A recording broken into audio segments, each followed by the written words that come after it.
Assassin's Creed Mirage has been finally shown to the world, and in this video we're going to discuss all the news and information about the game that we could gather from the recent Ubisoft Forward event and also from an exclusive presentation about the game that we were able to attend. In the video we're going to discuss our main character Basim, the setting of the game which includes Baghdad but also the Hidden One's fortress of Alamut, the focus on stealth, parkour and assassinations, and much more. So let's put our hood up, ready our hidden blade, and take a leap of faith on all of this news.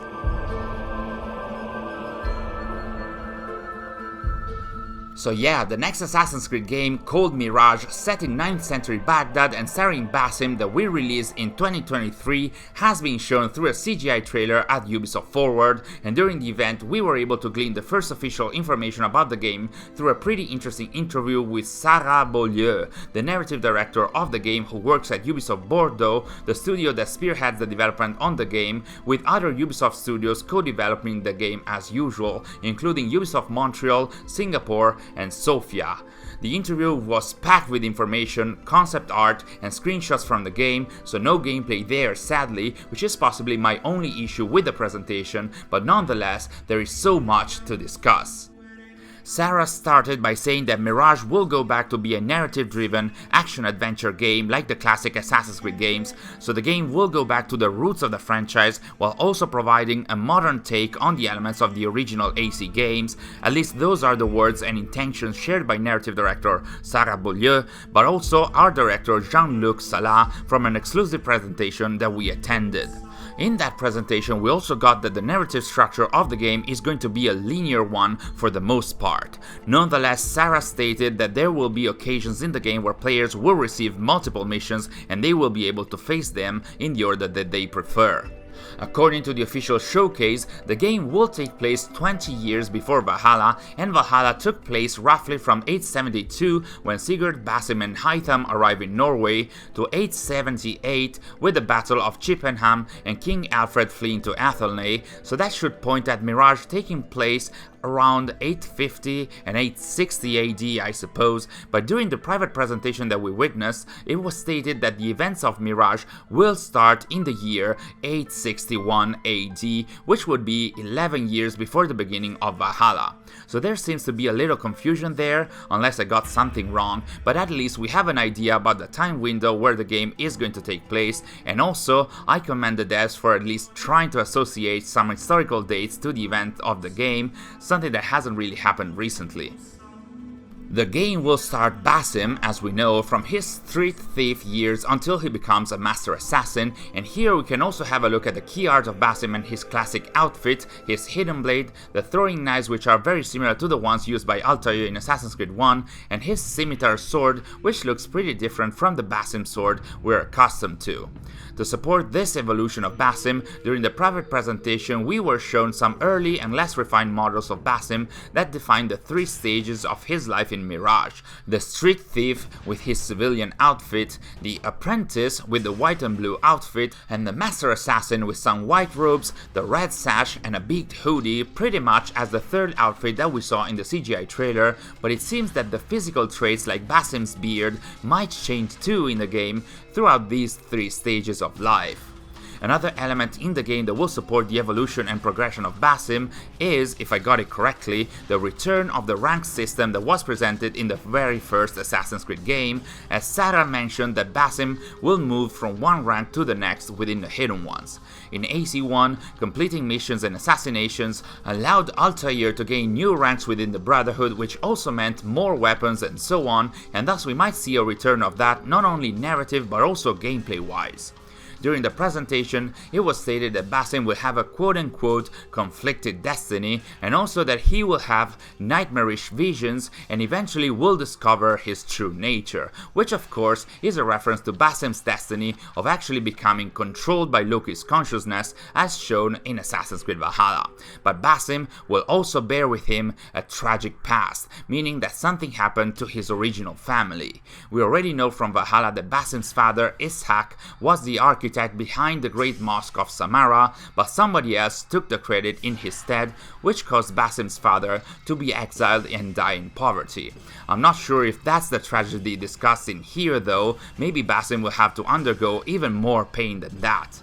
Another character that appeared extensively in the trailer is Basim's mentor, called Roshan, that we can see here in a much clearer way than in the trailer, with a dagger, a huge sword, some throwing knives of her own, and the Hidden One's crest on her belly band. Roshan will be voiced by Emmy-winning actress Shohreh Aghdashloo, who is an Iranian and American actress who also left a dedicated message to the community to show how dedicated she was to play the character, and in that message she added more information about her. Roshan will be 50-something years old in the game, a mature woman from Persian origins that apparently fights for justice and is very oriented towards the Hidden Ones and their cause. She's loyal and honest, but apparently will keep her past a mystery. So much for asking Basim to give up his past, huh, Roshan? Actually, during the private presentation, it was also mentioned that Roshan was formerly a Persian slave, so maybe we will see her too dealing with her past. Along with them, Sarah mentioned that the game will feature many historical characters, such as political leaders, but also some childhood friends of Basim and mentors. It was a plural word that was said during the private presentation, not sure if it was intentional or not, I guess we'll see. The story will also be about the Hidden Ones, who apparently at the time of Mirage are going to be a very powerful organization, fighting for freedom as usual, and again fighting their longtime enemy, the Order of the Ancients, as we also saw in the CGI trailer for the game. In Sarah's words, at this point, which is roughly 900 years after Assassin's Creed Origins, the Hidden Ones have consolidated their creed, the 3 tenets, they have ceremonies and rituals that we are likely going to see in the game.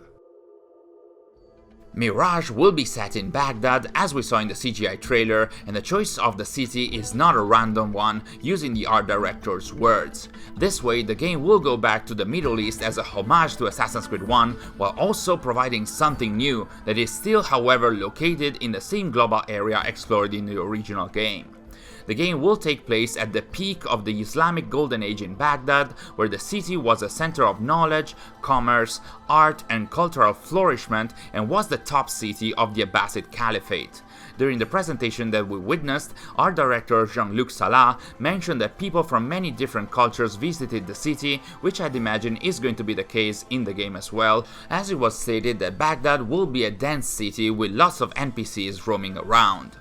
Baghdad will feature 4 main districts, one of which will be an industrial district called Kark, which historically is the name of the western part of Baghdad, and another one will apparently be called the Round City, which I'd imagine will be the innermost circle of the entirety of Baghdad city and will feature some lush gardens amidst other things. We can also see a portion of the city in this screenshot. With our fully white-robed assassin here on the side, we can see people roaming around with camels, and apparently players will be able to ride some mounts in Mirage 2, as we can actually see in this screenshot where our main character is riding a camel in front of Alamut. Cause yes, players will be able to go to Alamut, the Assassins and Hidden Ones fortress that was referenced in multiple entries of the Assassin's Creed franchise, and which is in the process of being built during the game. But that's not all. In the private presentation, it was stated that players will also experience some important events in Alamut, one of which is likely going to be Basim's initiation that we saw in the trailer, and maybe also Basim's training, which again is shown in the trailer.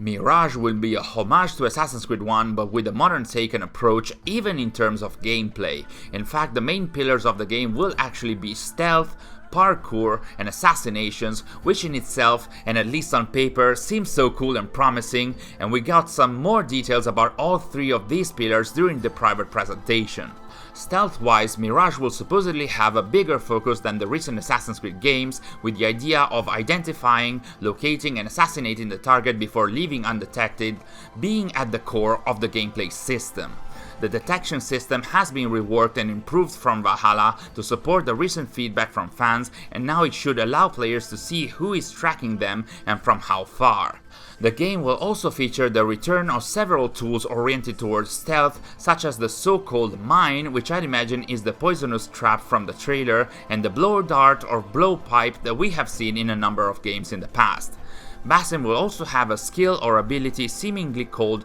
Assassin's Focus that will allow players to slow time, representing his agility and efficiency, to mark several targets, and finally to launch a series of very quick assassinations, which very much reminds me, at least in concept, of the rush assassination ability from Assassin's Creed Odyssey, which I wasn't a huge fan of, but I guess we'll see how it plays out in the game.